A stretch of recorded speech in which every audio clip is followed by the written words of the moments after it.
Right, so this is a workshop designed for staff who are part of work integrated learning. So their module may have a placement attached to it, or they may be part of a broader course or program where work integrated learning takes place.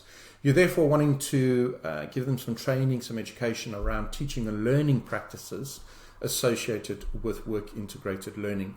You can either just download this video and use it and pause and put in your own bits based on your contexts, or you can use this video to create your own, or you can use snippets from this video. Either way, there is a PowerPoint that comes with this, and there is some online collaboration that will enable them to participate together. So make sure that you download the PowerPoint, upload it to a Google Drive in your institution, and create a link that you can then share with the tutors who are part of this workshop, the tutors, the lecturers, so that they can collaboratively work together on projects. If you are going to use this video straight as it is, I'm going to pause for a few seconds and then I will start as if I'm the one delivering it. You can just therefore then play this video from this point onwards. Great, welcome to this workshop on teaching and learning. You are here because in some way you are going to be involved in work integrated learning. So maybe the module you're teaching is connected with a placement or an internship. Maybe a module you are teaching is after a work integrated learning placement or internship. And it's important that you're connecting the experience the student has just had with the continuing theory that they're engaging in. Or maybe you're part of a cooperative educational program or degree apprenticeship in the UK, and you are teaching students who are in employment and who are 20% off the job learning with you. How do you need to do all of this differently? We're going to engage with that in this workshop. Right, so you should have been given a link to this PowerPoint. Clicking on this link will enable you to go online, and you can all collaboratively complete and engage with this workshop. So at the moment, you've got these little cards that are open up on the screen at the moment. And what I'd like you to do is indicate on these cards how you see your role as a university lecturer, tutor, however you call yourself in the institution. So I've started you off with some ideas. If this is you, that's brilliant. Then you don't need to do anything. But if there are any terms that are not expressed here, please write them on the card. Just double click on the card. You're then able to put text in. If you run out of cards, depending on how many of you are doing this, just copy and paste and create a new card, and you can kind of lay them over each other. Method in my madness, you'll be using these a little bit later. I want you to do this individually first. Once you've done that, don't show anybody, don't talk to anybody about how you've done this. You will be given an opportunity a little bit later where you will discuss how you view your role as an educator, be it a lecturer, tutor, mentor, however you see yourself. So up on the screen, I've given some examples. Maybe you see yourself the sage on the stage, a facilitator, a guru, a specialist within a particular area of knowledge, a mentor, a coach, a curator, communicator, an expert, an academic, whatever that means for you, a tutor. I've put the word other, but you can take that out and replace it with something else. A practitioner, an expert, a teacher, a pracademic, which is the term I use to describe myself. If the term is there, that's fine. If it's not there, if you describe yourself in other ways, please do add it onto the screen. I'm going to pause the video right now so that you've got time to do that. Excellent. So up on the screen at the moment, we therefore have a long list of different ways in which you would feel comfortable in terms of describing your role. Now, what I want you to do on this screen is type your name into one of the blue bubbles. Now, again, depending on how many of you there are, you might pick on a few select. I've got about 8 up on the screen. If you're more than 8, you probably need to select 8. If you're less than 8, just delete the bubbles and create what's in the room. What I'd like you to do is just type your name so people can see who you are. I want you to go back into the other screen. I want you to copy the card that you had chosen and paste it by your name. Now, you may want to describe yourself, in 2 or 3 different ways. That's fine. Just reduce the card so it fits around your name. But the top 3 ways in which you would describe yourself. Let's not go more than 3 and be tempted to sit on the fence and just, put ourselves into all categories. If somebody else is using the same card as you, just copy and paste their card and then put it by your name. So again, I'm going to give you some time. Please pause the video and allow people just to write their names in and the various ways in which they would describe their role as a lecturer in the institution. Great, excellent. So there we have the names up on the screen, and we have the various roles, which for them describes what it is they do. I'd like to invite you now, the various people, the names on the screen, if you could stand and just explain why you view yourself in this particular way. Why do these words describe the role you inhabit within an academic institution? So again, if you could pause the video and allow people just to share and give a reason as to why they describe their roles in these ways. Brilliant. Everybody's had a turn. You would have heard the diversity of ways in which people describe their roles. Now, this is really important because for most of us, we will be coming into academia with an expectation to inhabit an academic role. Work integrated learning is not quite the same, and I'm going to gently move you towards that and enable you to see what I mean. In order for me to get you to think about work integrated learning as a way in which you would describe your role and what that means in terms of descriptive words, I want you to have a discussion around these questions. Why does your institution allow you to teach what you teach? So, whatever module you're teaching or subject you're teaching, why does your institution allow you to teach that? Why is that? I'd like you to have a discussion, groups of 3 or 4. Why is it that they allow you to teach what it is you teach? Secondly, can anyone teach what you teach? Right? Can anyone just teach your discipline or subject? Or is there a prerequisite? Is there something that needs to be there in order for them to be able to teach your subject or discipline? Can anyone teach like you? Is there something particular, peculiar, different in the way in which you teach, teaching style? And then I'd like you also to have a discussion around this statement. Just because you have a PhD, it doesn't mean that you can teach, and or because you can teach anything. From as long as you have a textbook and you can teach that theory. Do you agree, disagree with those statements? So please have a wonderful time of discussion. Do debate. We'll leave these up on the screen. We'll give you, 15, 20 minutes. Have a discussion in your groups of 3 or 4 around these.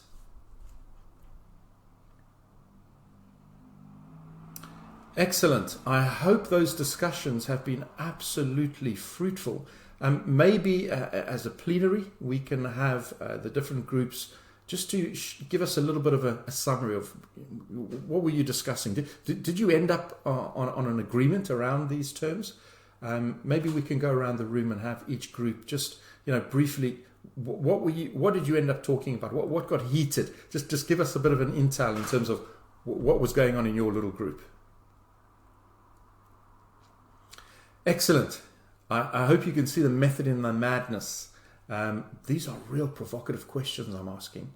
And what these questions really reveal is the difference between what we call disciplinary knowledge and what's called experiential learning.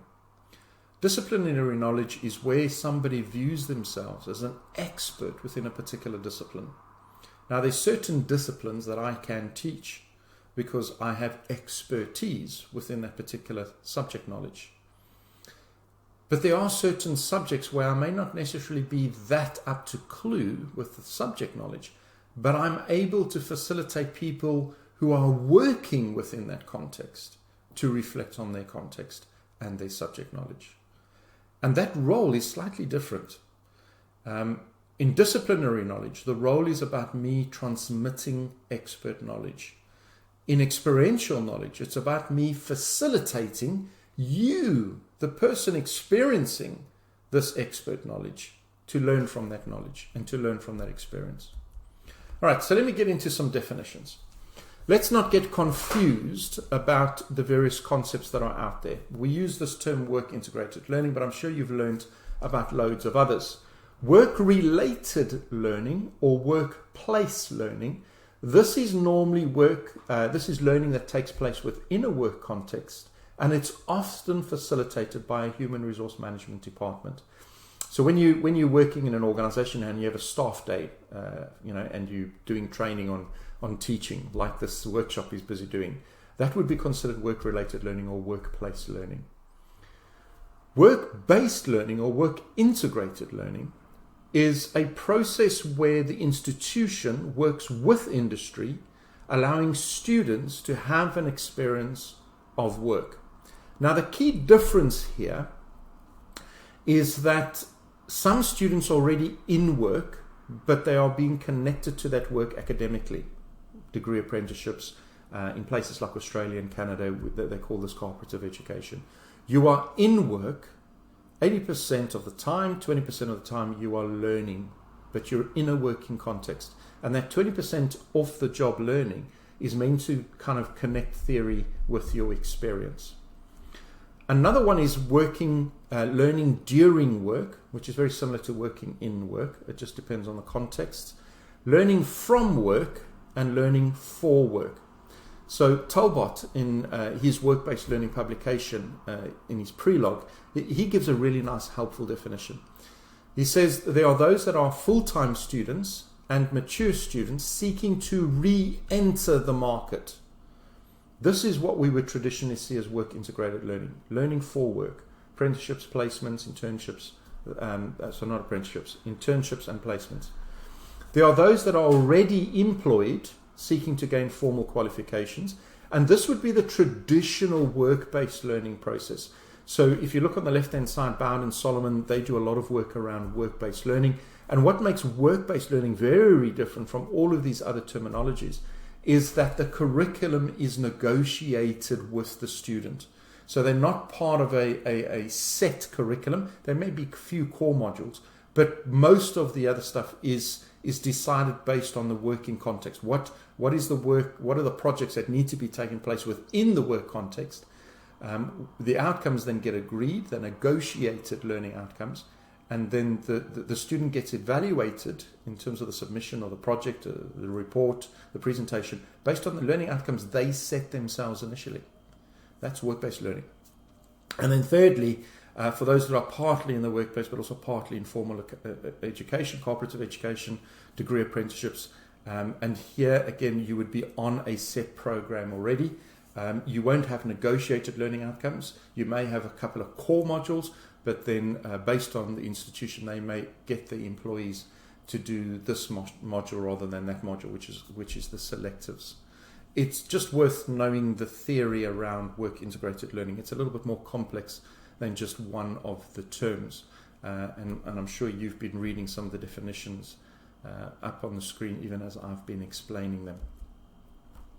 These are the traditional ways in which these are being offered. So this is kind of what I call the methods or the modes of work integrated learning or the opportunities. Apprenticeships, so this is very popular in the UK. Cooperative education is very similar.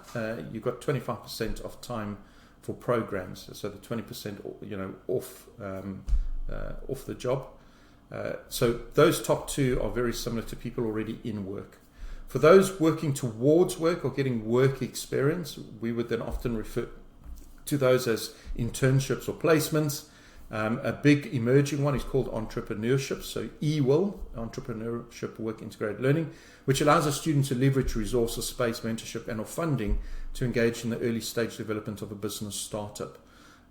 So they're not really in an observational position, really observing and learning from that observation, but they themselves are actually doing something. They're heading up a startup, but they're being mentored in that process.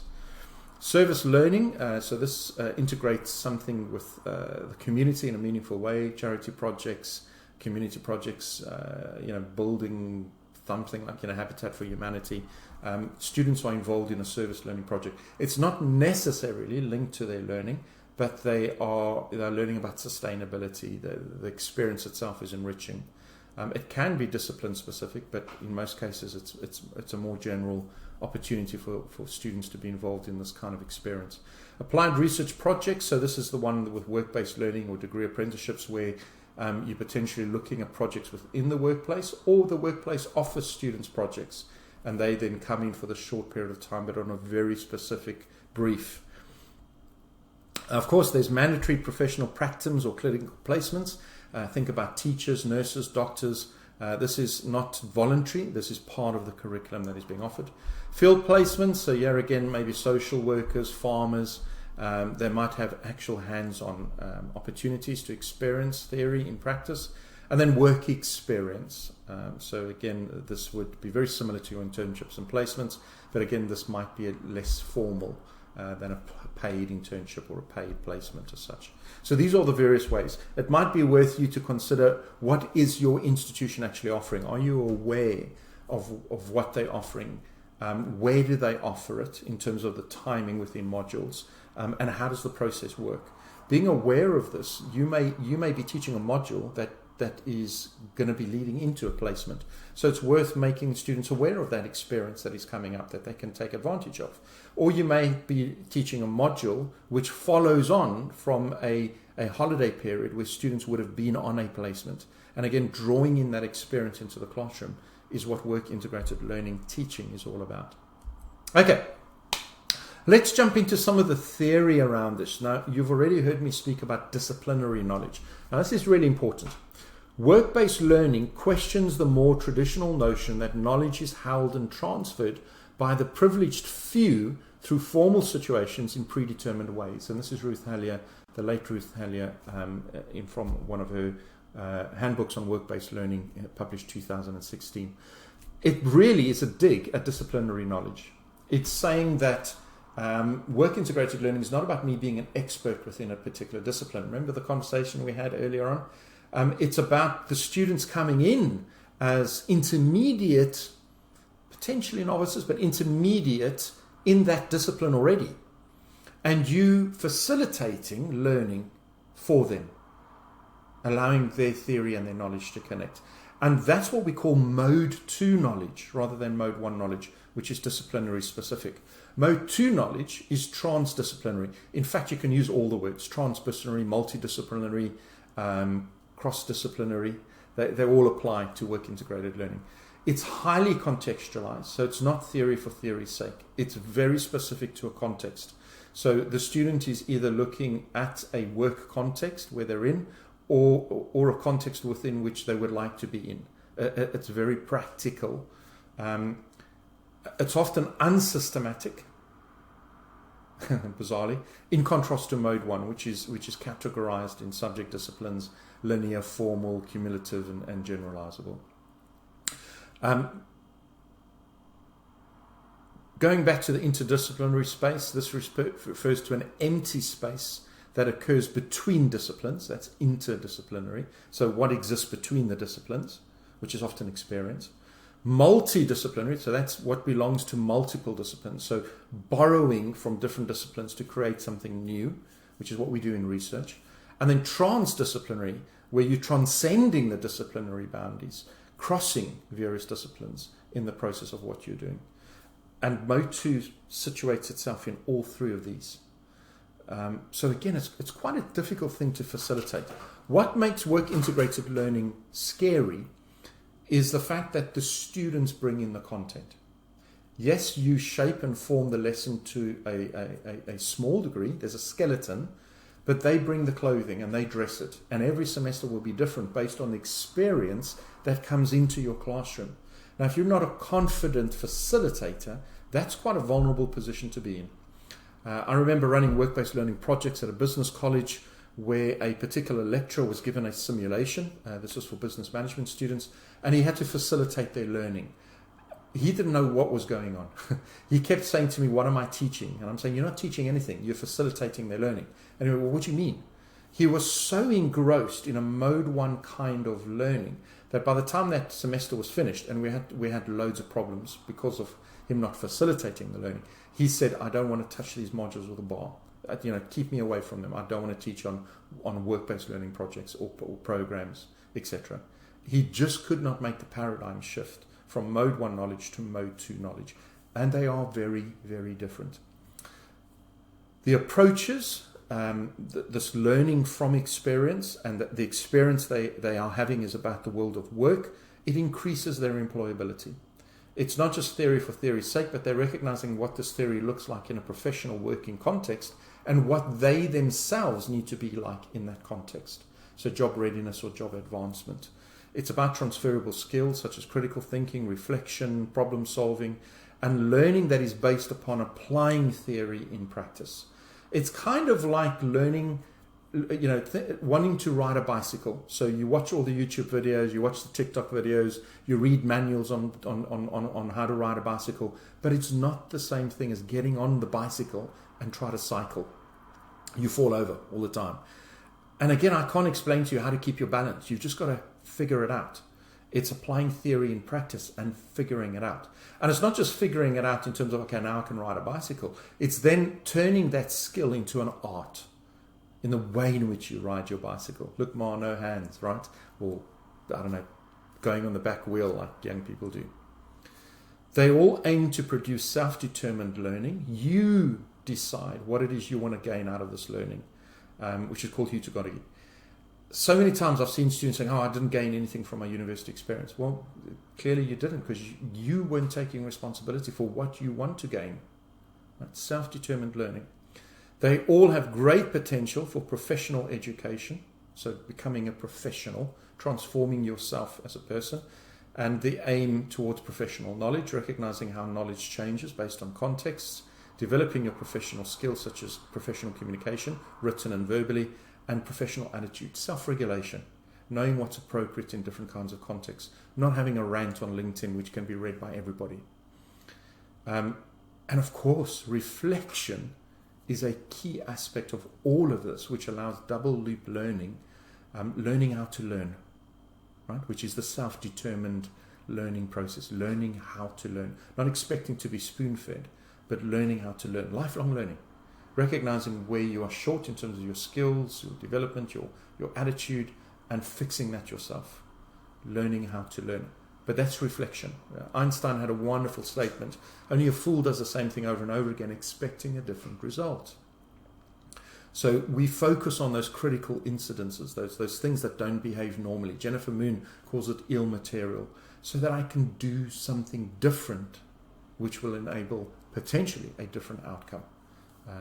And this is a skill that students need to learn and practice. It's not just something that naturally occurs, which often is assumed within institutions. Okay, so that's a bit of the theory. That's a bit of a theory, right? What I'd like to do now is to try and get your ideas, your views. So what makes work integrated learning different? Based on that, if you've been involved in it as well, you can draw on your own experience. Again, you've got the link up on the screen. You've got access to the PowerPoint. Please write your ideas on the cards that are up there at the moment. Be succinct. They're not big cards. A couple of keywords.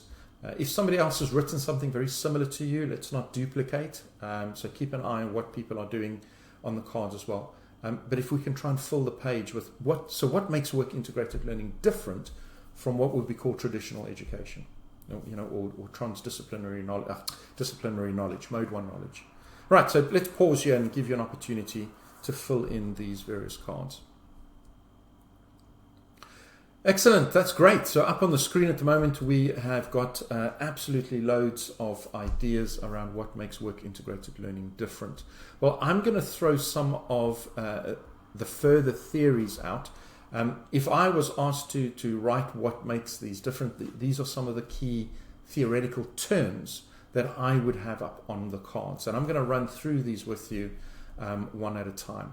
So let's start right up at the top in the middle, Andragogy.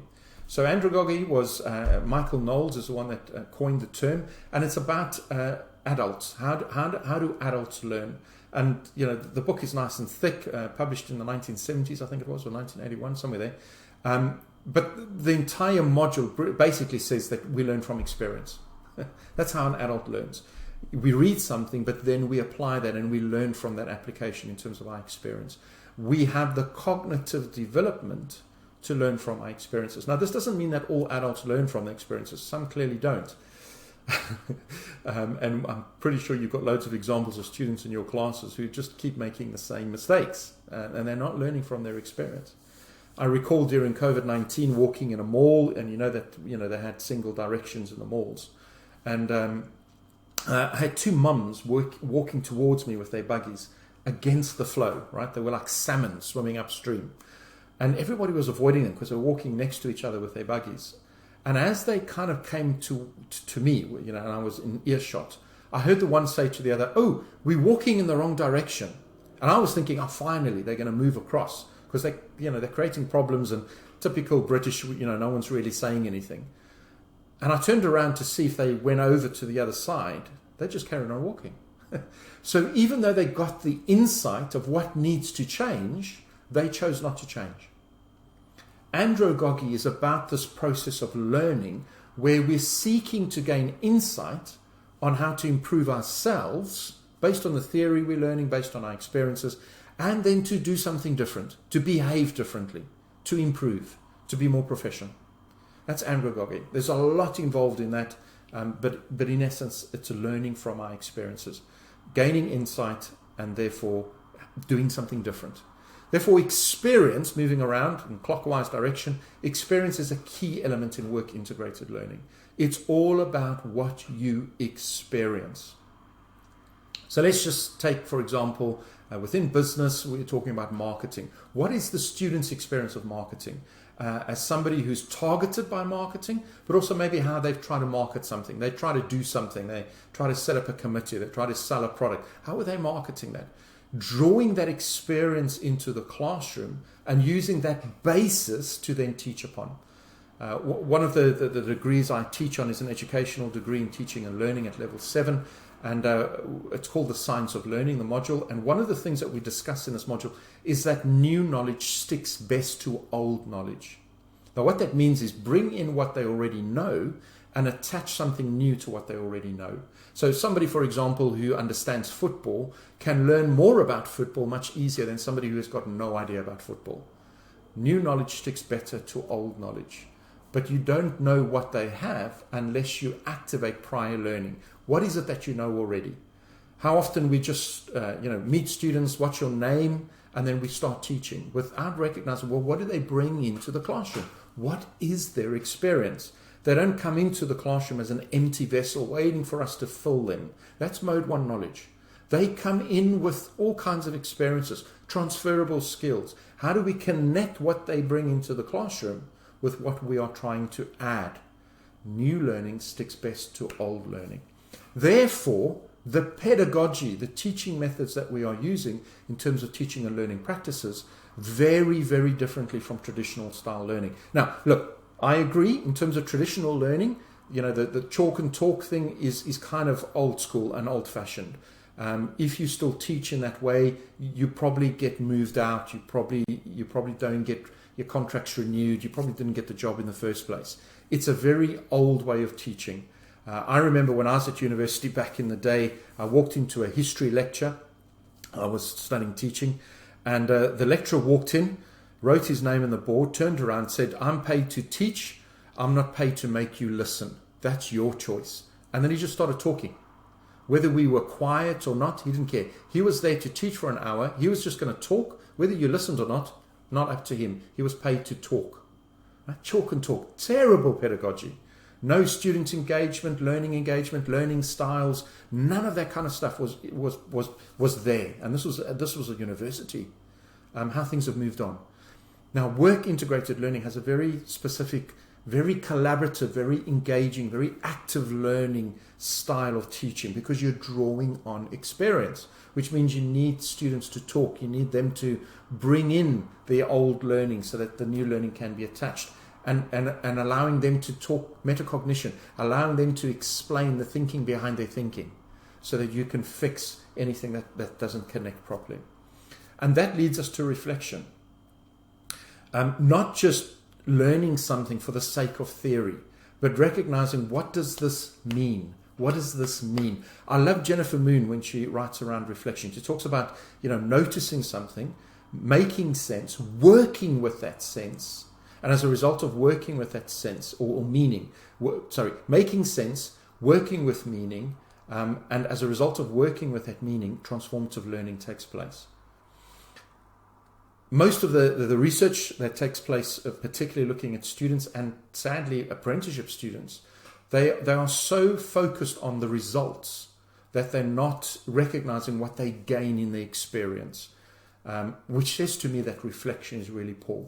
And we often assume they know how to reflect. A lot of assessments has, reflect on this. But who teaches them this?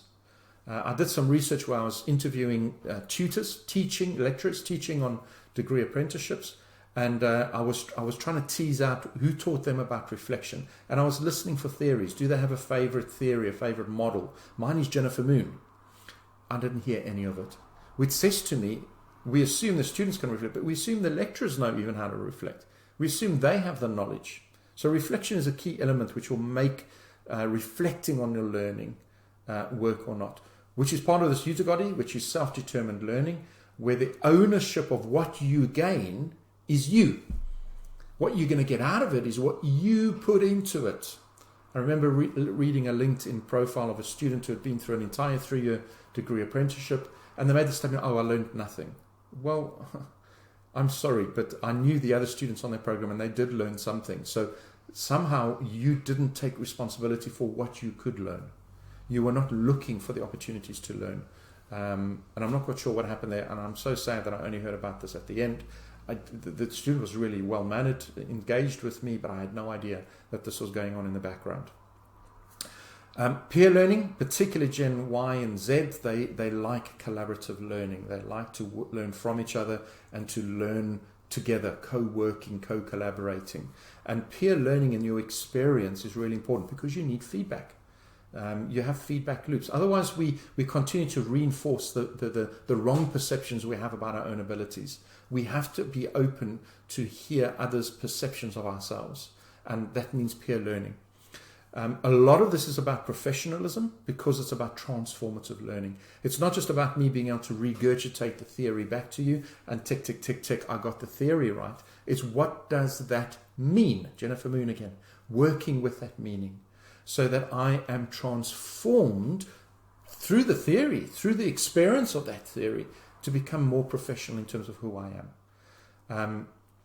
And part of this multidisciplinary, interdisciplinary, what was the other one? The in-between, yeah, right? All of those disciplinary things. It's about being able to combine all of these things to create something which is unique to us. And this is about the mastery of your expertise. So I'm a work integrated learning expert, if I may say so. It's because I've mastered the skill through lots of experience, lots of reading, lots of engagement, lots of conversations. And I don't just create work integrated learning, I try and create something which is beautiful, right? Which is what the master does. The master doesn't just make something, he makes something which is beautiful. It's got his touch on it or her touch on it. That's bringing all these disciplines together, all these disciplinary knowledge. You create something which sets you apart, which is the labor market competitive advantage thing that you're working towards.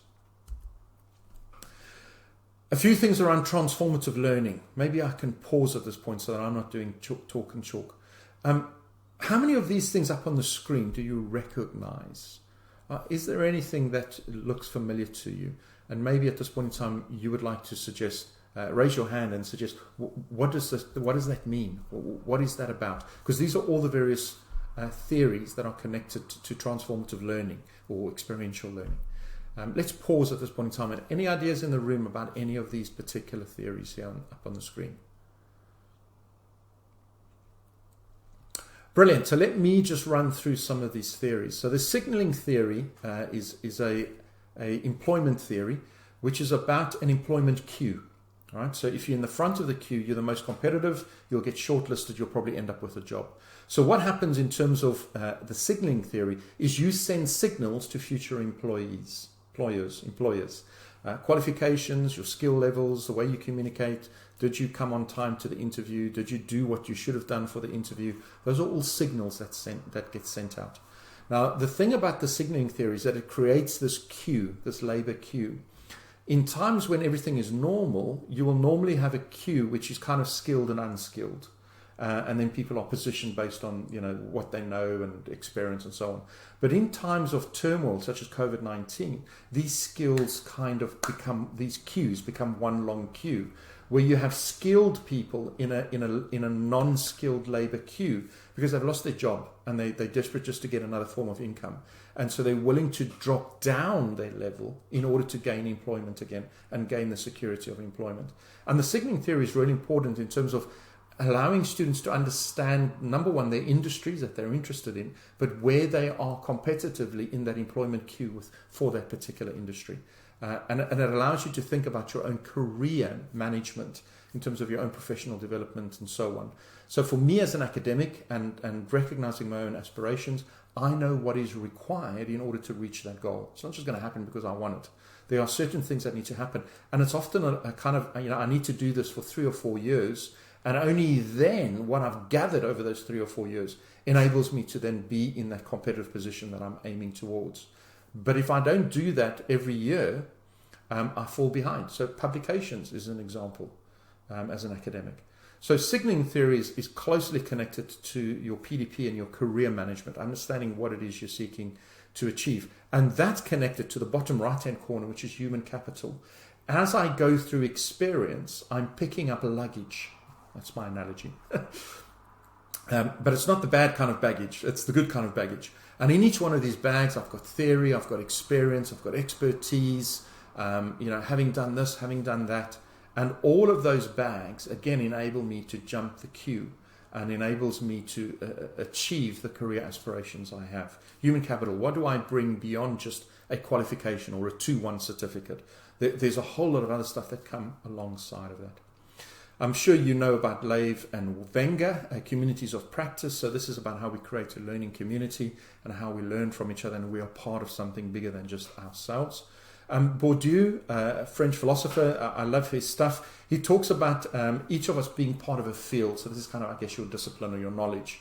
And within that field, we create this capital, the human capital that I talked about, being able to, have the business acumen and talk the talk. But all of this then shapes who I am as a person within that, which is the habitus, my schema, the things that shape my values. And all of this is what makes up the person, the field, the capital, and the habitus. And you will trade that capital in terms of gaining access within that field. And a part of that is the habitus, who you are as a person. Mesereau, in terms of transformative learning, he's the key figure. He writes, Jack Mesereau, he writes around subjective reframing, the things I interrogate within myself, my values, assumptions, and beliefs, and that I change within myself. And then objective reframing is changing my perspective. So let me give you a really good example. I grew up in apartheid South Africa, and growing up as a teenager, I grew up within a culture where I was being taught that white men, particularly, were superior. We were superior to all other races, and we were even superior in gender. Now, when I chose to reject that view of the world, beliefs, assumptions, values, and I reconfigured my assumptions, beliefs, and values, I did what was called subjective reframing. But I was still living within a context of apartheid in South Africa, which meant I had to look at it now differently in terms of objective reframing. When I heard racism, would I just ignore it, or would I confront it as an injustice? Objective reframing. And Mesereau talks about how we go through experiences, which experience contradicts what our values, assumptions, or beliefs may hold. And now we're in a predicament. Do we ignore the experience and continue with our values, assumptions, and beliefs, or do we use the experience to interrogate those values, assumptions, and beliefs, and transform and become something different? Competition theory, again, is like competition. It says what it does what it says on the tin. It's about getting ahead, right? And so it connects to the signaling theory, human capital, and so on. Very interesting, the one down at the bottom, mastery goals versus extrinsic motivation. So this is the theory around learning. So quite often students are just interested in passing or interested in a mark, but they're not interested in actually becoming a master, an expert within that body of knowledge. So they are extrinsically motivated. They are wanting to tick the box for somebody else, but there's no boxes that they're ticking for themselves in terms of what they're wanting to gain. Some research was done in 2003 where only 20% of university students are at university for personal development. 60% are there for an end in itself. I'm going to get a better job, I'm going to make more money. But it's only 20% were there in terms of mastery goals, to become a better person, personal development. Very interesting in terms of curriculum overall. Vines and Watson talk about 3 forms of knowledge: pre-technocratic, technocratic, and post-technocratic. Pre-technocratic knowledge is what's called cookbook knowledge. So it's like following a recipe. You literally follow the instructions and voila, you've created something. There's no real sense of reflection. There's no real sense of ingenuity or creativity or mastery, making something beautiful. That only comes at the later stages of post-technocratic knowledge. So when a student is just pursuing academia for the tick box exercise, I've achieved a 2-1 and I can regurgitate the theory, what they're doing is they engage in what's called pre-technocratic knowledge. They are able to regurgitate the theory and the knowledge, but if they were put in a different situation where that theory doesn't work, so, for example, strategy, all right, it works in a traditional normal company, but how does strategy work for Bitcoin or YouTube, where the customer is vague and ambiguous? Now, if they can't transfer into that other, which uses reflection, they get stuck and they just want to do cookbook knowledge. They just want to stay there. Very literal kind of understanding and translation of things. Whereas your technocratic and post-technocratic begin to introduce reflection, where you begin to actually go, hang on, and Pedagogy, right? You are engaging in self-determined learning. Now, post-technocratic is examples of what should be what's called the professions, doctors, lawyers. They are so advanced in their ethics and their reflection that they are given permission to self-regulate rather than being part of any kind of other regulation situations. And that's what Bynes and Watson calls post-technocratic knowledge. As part of work-integrated learning, we're trying to push them towards that reflective element of technocratic, post-technocratic knowledge, depending on the level of the student. Jennifer Moon, I've already talked about meaning making, so working with meaning, being confronted with your experiences, and then working with it. What does that mean for me as a person? What does that mean for me in terms of my culture, in terms of my aspirations? Gaining insight. Phronesis is practical knowledge. In other words, what does this mean? Literally, physically, implication, impact. Atherton, and his website's down, I've noticed recently. I'm not sure whether it's no longer in existence, but he talks about 4 kinds of curriculum. What he calls academic curriculum, professional curriculum, developmental curriculum, and competency-based curriculum. And he explains the differences between these 4 kinds of curriculum. And again, here you can see mode 1 and mode 2 knowledge differentiation. He talks about why should I learn this? Because it's good for you. That's academic for academic's sake. And which 60% of the students sign up for, an end in itself. Okay, it's good for you. And that's a very old way of viewing education. When universities originally were established in the late 18th century, 1890s, whatever, I'm trying to think of the person's name now, but prolific people in that time period, it was a place you went to become a gentleman. It was good for you. It wasn't really that much based on the knowledge that you were gaining, etc., etc. Why do I need to study this? Because it works. So it's a very pragmatic way, skill-based. This is your competency programs. Why do I need to study this? Because you become a master in it. This is your inductive curriculum. So you're being inducted into a particular way of doing things, a culture. You get evaluated through the whole process, and then if you meet the standards, they accept you within the fraternity of what that is. And then why do I need to study this? Because it will make you better. It will change you. That's developmental curriculum, which is where work-integrated learning falls into, and this idea of transformative learning. So really what I'm trying to get across to you is that work-integrated learning is not just some kind of little fancy idea. There's a lot of deep-seated theory that undergirds a lot of this, which feeds the different pedagogy, the different teaching methods, the different outcomes, the multi-interdisciplinary process, etc., etc. So this is the model that I talked about in terms of Jennifer Moon. So here you can see noticing something, making sense of that. And now this is where deep reflection starts to take. So making meaning. What does this mean for me? What do I need to change as a result of what I now know? Does something need to change? This is the confrontation of experience and your theory and your knowledge and who you are. Then you work with that meaning. And this is where you begin to come out the other side being different about something, which is what leads to transformative learning. So let me pause there again. So I just wanted to show you that Jennifer Moon one there in terms of meaning making. What does this sound like? Have a quick discussion with somebody next to you.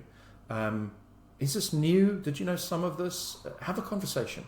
We'll pause the video at this point. Good. So we're becoming aware that there's quite a lot under this. I want to show you this one now. If a lot of these theories are quite new to you, and you've become aware, actually, I knew the term work integrated learning, but I had no idea that there was so much under it, behind it, that informs it. You've just become conscious of something that you were not aware of, that you were not skilled in. You've just become conscious incompetent. Now, what we're doing with our students quite often is we're trying to make them aware of where they need to grow and develop as well. Not just in terms of their knowledge, but also in terms of them as people. Now, this is a very vulnerable stage to be in, because if it's not managed, if you don't manage them in their vulnerability, they will kick back. They will either go back to their default position where they reject the experience and they continue to just, be blatantly unprofessional, or they may want to change, but they don't know how to change. And you would need to manage that process very carefully.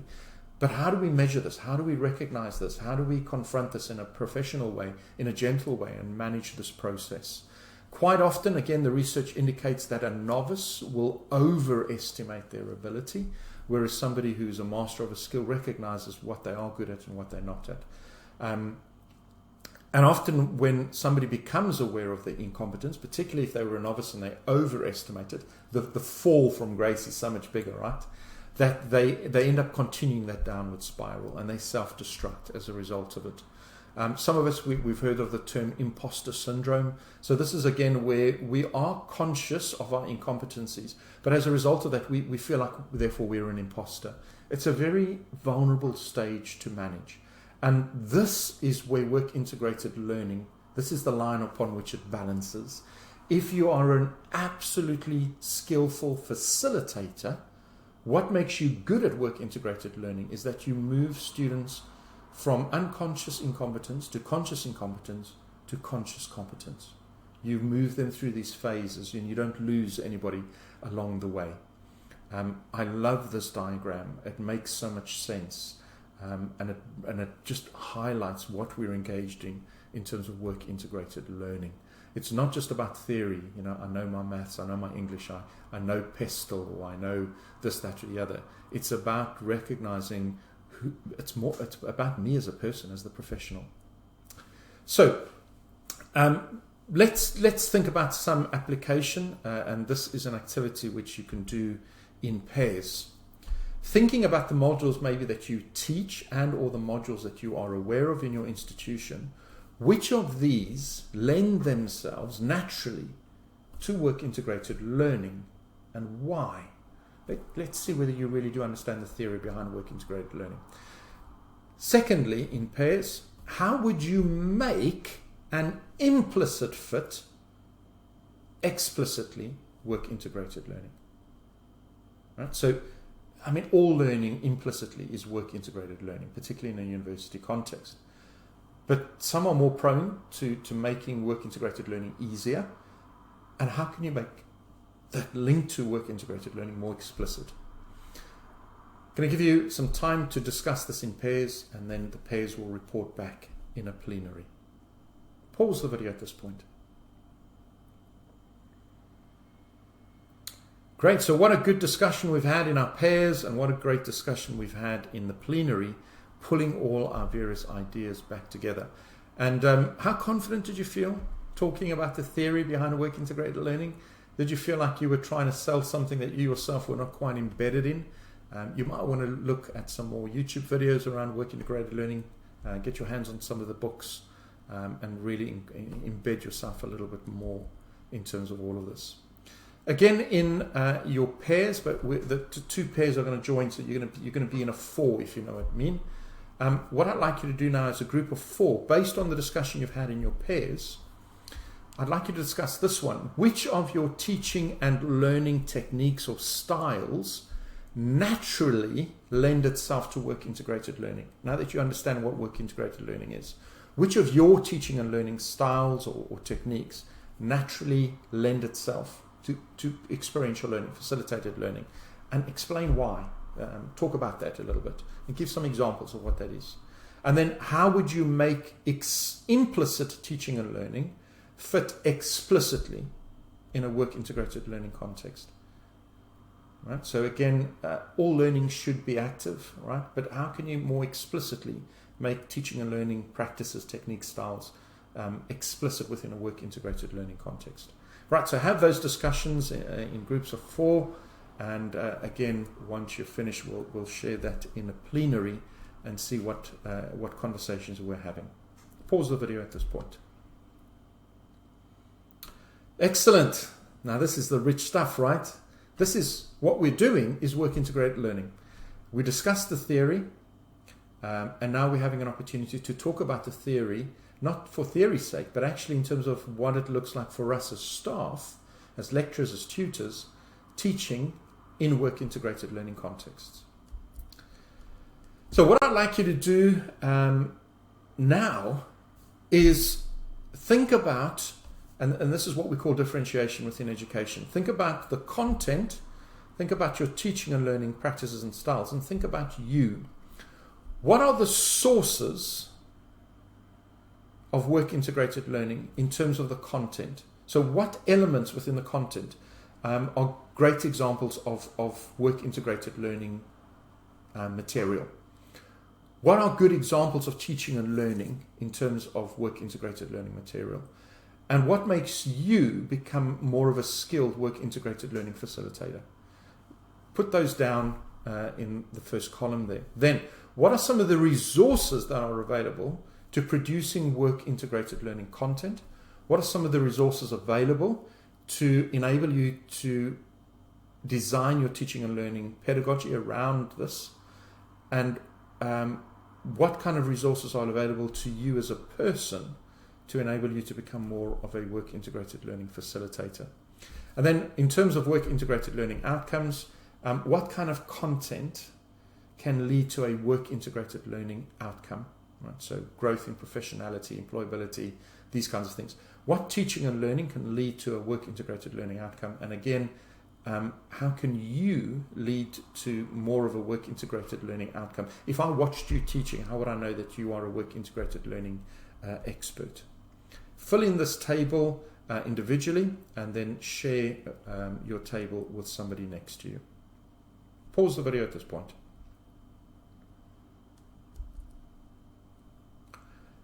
Good. We've had some good discussions. We're almost done in this workshop. I just want to share 2 further resources with you. So this is some research that was done by a degree apprenticeship at one of the universities where I work. And I'm working with the student to try and get this work published. And so we created this poster, which was presented at ACIT, which is a UK-based work integrated learning organization within the UK. Now, what I want you to notice at the top are 3 LinkedIn posts. The first one is asking the question, why is there such a obsession about getting a degree? Some jobs don't need degrees. Why do we need degrees? And they make the statement, medicine, law, and other professions that do require a degree aside. And they're listing the professions, the traditional professions. What I find interesting about this post in LinkedIn is, in my opinion, and I'm happy to debate this, but in my opinion, there's a misunderstanding of labour markets, particularly the difference between skilled and unskilled labour. There's a misunderstanding about the signalling theory, the competitive queue that gets formed, and who's in which queue. Have a look at that on the left-hand side. In the middle is a mum who is distraught that their child has not had a good university experience during COVID, when all the universities were forced to go online. Now, a lot of what is being said here in the middle, in my opinion, is actually just poor teaching, full stop. Bad student engagement, bad student support. But she's throwing the baby out with the bathwater, basically saying university experience in general is not required because of this one experience. Can you see that reflection thing, making meaning? Right? And the way in which this one experience is now being generalized to all university experiences. And then a degree apprenticeship jumps in right at the end. And I knew the students, I taught them. Jumps in right at the end to basically say, yeah, I agree with you. My university experience was rubbish. I can't believe, I wasn't aware that they felt this way, but I just can't accept some of the statements that are being made here by the students. And some of the key theories around work integrated learning, such as self-determined learning, is clearly missing. Now, the institution needs to take some responsibility in that this is potentially not being made explicit, and hence this workshop for university lecturers to become aware that these things need to be made explicit. You can't just assume they exist.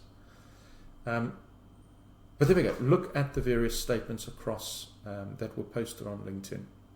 Here's the research that I mentioned earlier on in 2003. Research done at a university up in the north of England. They found that 66% of students, I think I gave you the wrong stat there, I said 60 to 9, 66% go to university as a means to an end. I want to get a better job, I want to make more money. We've heard it before, right? Only 24% are there to have career aspirations, to get a better job, to get more paid, but they're there as well, recognizing that they want to change, they want to become more professional. There's a personal development that needs to take place. Now, interestingly, this doesn't just happen within the classroom, it doesn't just happen within the module, it happens within the whole university experience. One of the problems during COVID-19 is that many universities try to replicate the classroom experience online, but they fail to replicate the university experience online. And the whole thing is a package designed to socialize the student for the world of work. 10% are there as a stopgap. I guess nagging by parents, you're not going to sit around at home, or if you go to uni, and they're not quite sure what to study, they're just there because they have to come to university to do something. Right? It's a stopgap. This research by this degree apprenticeship student, and I have permission for their name to be shared, what they discovered, and they based this on this model by McGregor, Elliott and McGregor, is that most of those involved in work integrated learning experiences, look at the graph at the bottom left hand corner, and it's the blue line that represents the work integrated learning students, they had a very high expectation to get good marks, extrinsically motivated. It's what's called performance focused or goal focused in a negative sense. Whereas your traditional students, yes, of course, everybody has, you're not coming to university to fail your degree, but they had a higher expectation to learn from their experience. But both still had lower expectations to learn from their experiences than from the theory that is being taught. Now, work integrated learning says something's not right here. Something's not right here. How are we going to shape people internally if we're not making learning from experience more explicit? This element of mastery, and not just mastering a skill to say, I can communicate, but communicating beautifully. Your skill of communication becomes an art form. That mastery.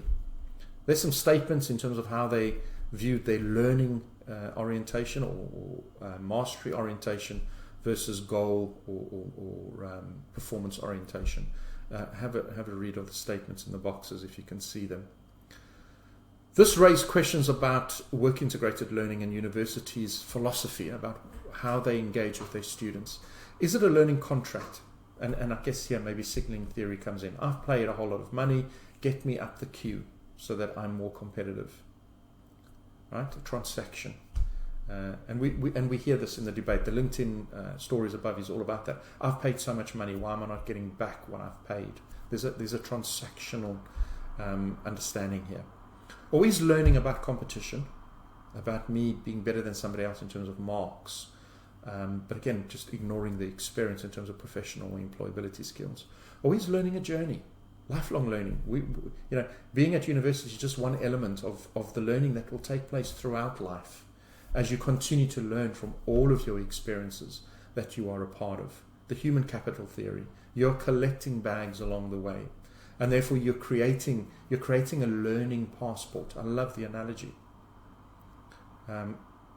It thinks about what are we encouraging in the classroom as university lecturers and academics. This is some research that I published in the Reflective Practice Journal in 2021.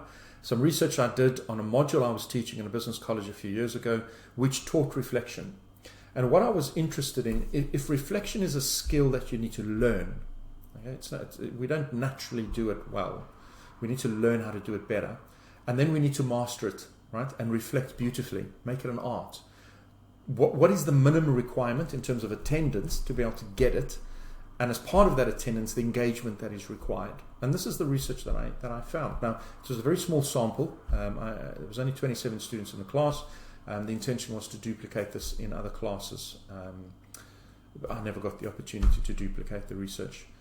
I found that at least 7 weeks attendance is required. And this was a 3-hour seminar. Right? So you're talking about 21 hours. And in those hours, to produce reflective journals, to get feedback from it, from a mentor or a coach who reflects back to you what you're writing about, what's being revealed in your writing, to get general feedback, to present your professional development plans to each other, to enhance your own reflective awareness through Belbin team roles. What are you on the Belbin team roles? What are you on the Myers-Briggs? All of that sense of emotional intelligence, becoming more aware of who you are. And I also found that women were, in general, better equipped to be in touch with themselves in this way, reflectively, and with their emotions. So there we have it. It's not just something that happens. It has to be made explicit. I was involved with looking after an advanced practice placement. So these are students at level 7 at the end of the MSc in business management, and I looked after them over a period of, I think it was 12 weeks, and we did this all online. So it was the first time I did some of this online. And so what I did is I created a Trello board. I gave them all the resources they need, weeks 1 right the way through to 12, and I also gave them resources around reflection. And I found it a very interesting process. Number 1, how to create an online community. Number 2, how to enable them to take control of their own learning, the self-determined learning. And number 3, how to use online resources such as a Trello board to then encourage ways in which you can make things more explicit. And I share this simply to throw some ideas out there that it's not just what happens in the classroom, but also what happens around the classroom, before, during, and afterwards. And these kind of resources are interesting. So this is the workshop. I hope this has given you enough to think about, to discuss. It's been enough of a catalyst. You may want to now follow this up with some specific strategies, to-do lists within your particular institution. Thank you.